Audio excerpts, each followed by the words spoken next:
An Orleans resident believes a neighbor is harassing his family by filing dozens of bylaw complaints related to their property.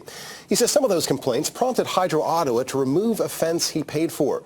While he and the city dispute where exactly the fence was supposed to go, neighbors believe the whole thing has gone too far. Last month, a Hydro Ottawa employee who looked at the site raised concerns about 16,000 volts of electricity running in cables nearby. So Hydro advised the city to remove the fence. Hello. Hello, Mo. Yes. It's Kathy calling back with Hydro One. I was away on holidays and I got a message on my phone to call you back. So what's the civic address again? 2200. Mm-hmm. Clendenin. Clendenan Crescent.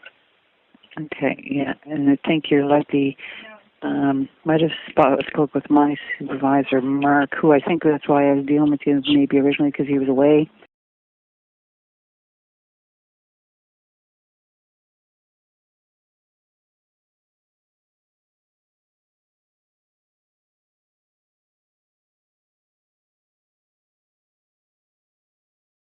Like even to dig, don't you have to call before you dig, like for the hydro? That's what this is.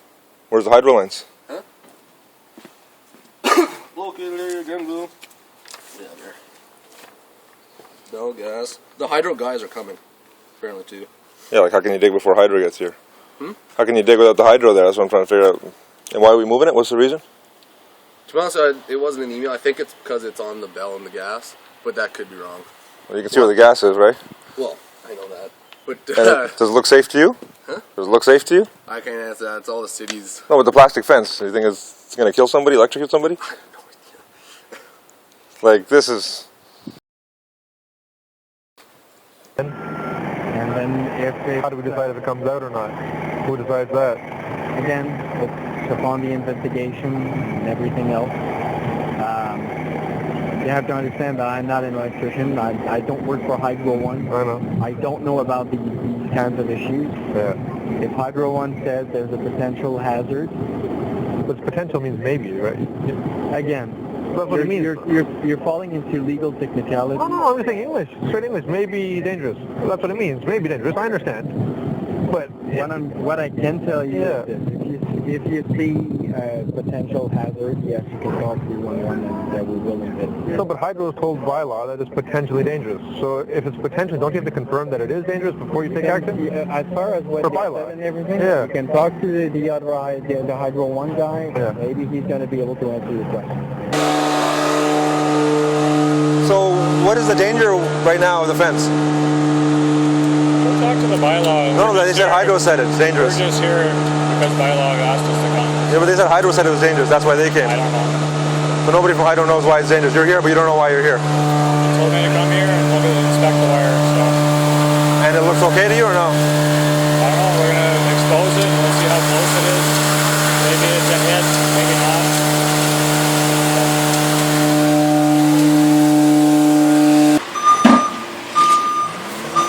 So the concrete conducts electricity now? Like if it gets too close to it? Or? No, if you pierce the wire, yeah, it's dead short. But it wasn't pierced, right? Right. So the concrete, somehow if the way it was, the concrete and the plastic could be dangerous? Do you see any danger in that? Do you contact our wires? Like we If don't you know- contact, yeah. We didn't know how far your fence posts are in there. So usually what they're below 3 feet. Yeah. That's right where our wire would have been when you're right on top of it. So But it wasn't. It was a little below it, right? that's right. Yeah, it was safe. It wasn't dangerous. It's been there for a year. You touched it. You saw the wires a couple of feet from it. There's other fences that are a lot closer that are still standing. I mean, in terms of safety, if I feel it was dangerous, I say I would do it taking it out myself. Of course, I just want to know if it is.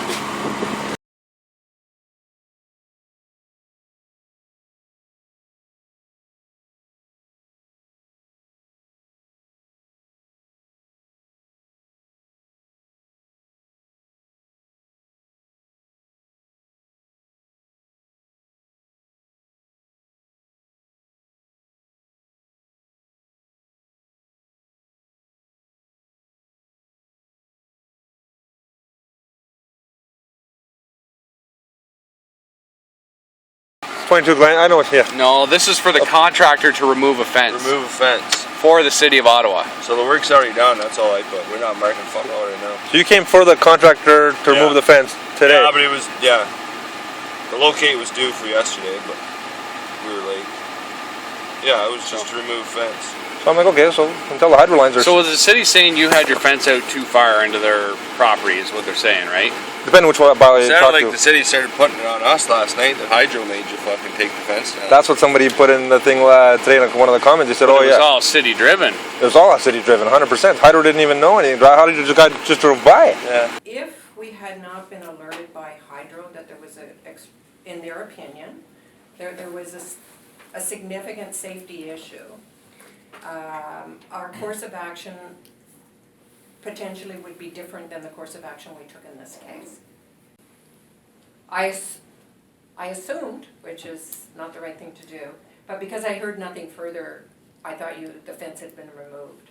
So then the following April 2013, I actually was called personally on my line by one of the initial complainants saying, why is that fence still there? So that reactivated it in April of 2013. So it was a follow-up by the initial claimant or complainant. That's right. Yes. That's right. Yeah. Thank you. So to those 2 points, when you thought it had been moved, was the case considered closed? If we were to call in and verify our status on this citation, No. did we get compliance or not?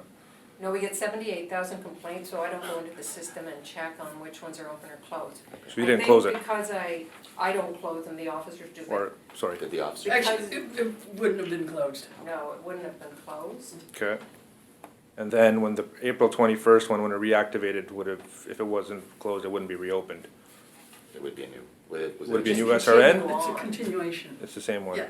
Okay, and then on that 21st complaint, whatever it was, 17th, was that one closed?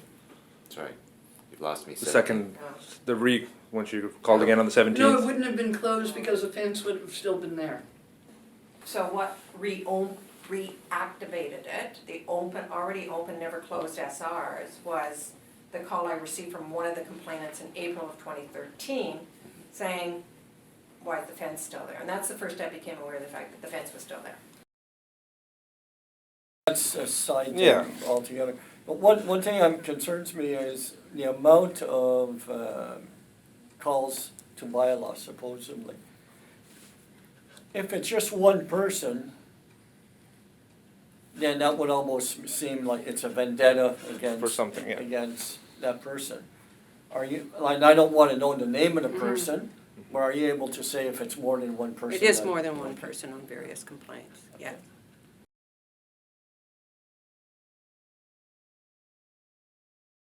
Whoever's got the problem with it is the problem, not the fence. I think there is some kind of pressure because it's coming back. It's There's pressure from somewhere. I got 33 complaints on this address. Yeah, I know. You told me the address. I know. That's what the other guy told me. Parking. Linda's like, no, you only got 6. I said, Linda, get your papers together straight. Yeah. She only had 6 on her office. I pulled it out and I pulled out more. I gave her all the notices and citations.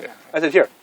And half these are not even real. And I got violation notices for that. You got parking tickets in your driveway. I got parking tickets in my driveway. Yeah. In your driveway? Yeah, for parking too close to the curb. You got to be so many meters inside. I'm like, I'll give it a shot, but it's just that's harassment. That's clearly harassment. I mean, and the bylaw keeps encouraging, like you guys, and I've told every bylaw officer that comes here, this is the way it is. So if they're not going back and telling their boss, listen, we think this guy's got a point. It's only his house that's getting it.